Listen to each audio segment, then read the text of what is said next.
Welcome to another session in this course. We are going to be looking at select statements in MySQL. Majority of the time, when you are starting your query, you will be starting them using the select sublanguage in MySQL. I will teach you how you can select everything inside a table, how you can select your desired columns. I will also teach you how you can perform arithmetic operations inside the select statement, and I will also teach you the order of arithmetic operation inside the select statement. This is a lot, but let us quickly get at it. When we want to work in a particular database, there are two options. It is either we double click on the database or we write a query for it. For example, the MD Water Services database is active, but I want to work with SQL course databases. What I can do is to double click on it like I explained earlier. However, you can actually use this particular method. Just try use and then you type the name of the database. So this time is SQL course database. You put a semicolon. So when you run this, you will discover that the SQL course database is now active. This is an important concept you need to understand as you are starting your journey with writing SQL query. Now, what we want to do is that we have three tables here: the credit card table, the customer table, and the others table. Let us start with the credit card table. So we want to know everything inside the credit card table. So we write the select. So I actually use any case, uppercase, lowercase. SQL is not case sensitive, but it is preferred that you use capital letter or uppercase for your keywords, and then you use lowercase for other things. If you want to select everything inside a particular table, you put asterisk. So this asterisk means select all, and then from where? From credit card table. Credit card. So when you run this, you can see that everything inside the credit card table has been shown.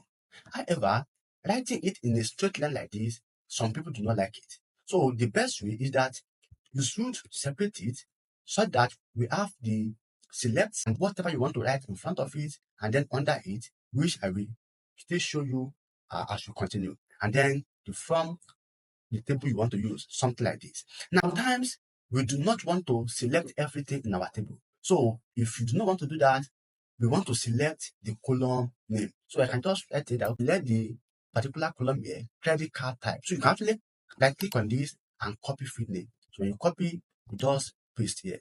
So when you paste, that is it. Select credit card type from credit card. So if I run this, you will see that this has been shown. So now it is showing only one column. Let's move forward. Let's select from customer. So let's select all from customer table. So if you do that, let's click on this. So you see that the customer table has the customer ID, customer name, gender, and all of these values. Now let's select the customer name, gender, and city. So customer name. When you are listing a column like this, do something like this and then put comma after each of them.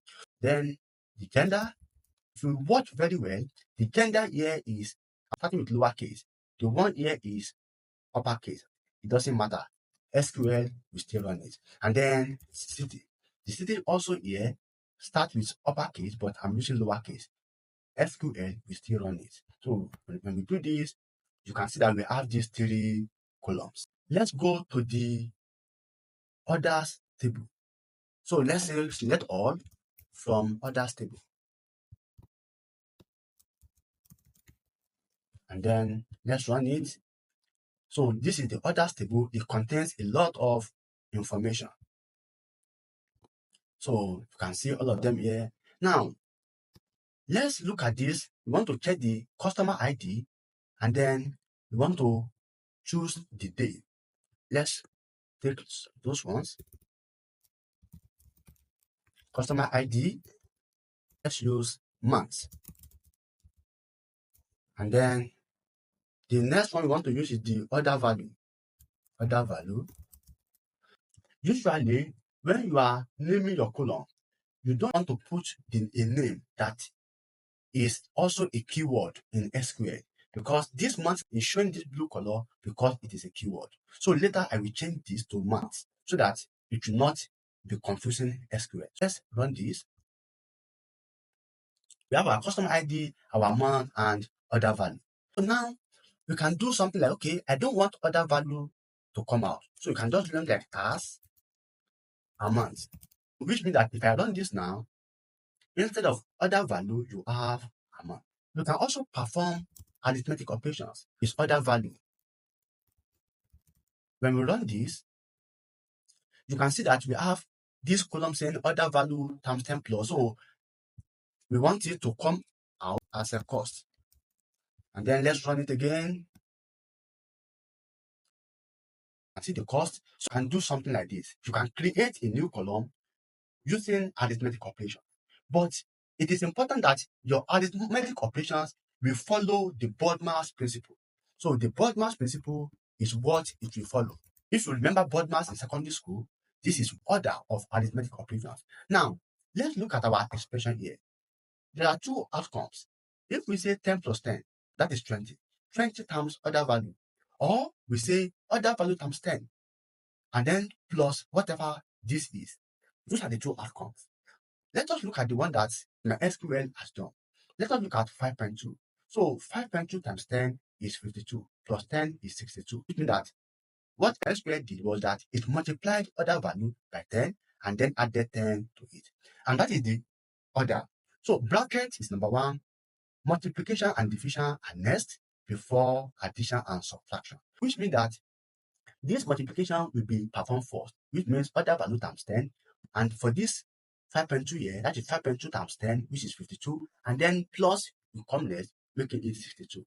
But what if I want a situation where I want 10 plus 10, making 20, and I want it to be multiplied with it? Then you go to the Bodmer's. So when you do this, what we are going to be getting now is going to be order value, like here, we'll be having 5.2 times 20, which is going to be like 100 and something. Now, let's run it, and then you can see that we now have 104. You should always remember this when you are performing your arithmetic operation. Thank you very much. Please do not forget to subscribe to our channel, hit the notification icon, and like our video. Until we meet in the next one.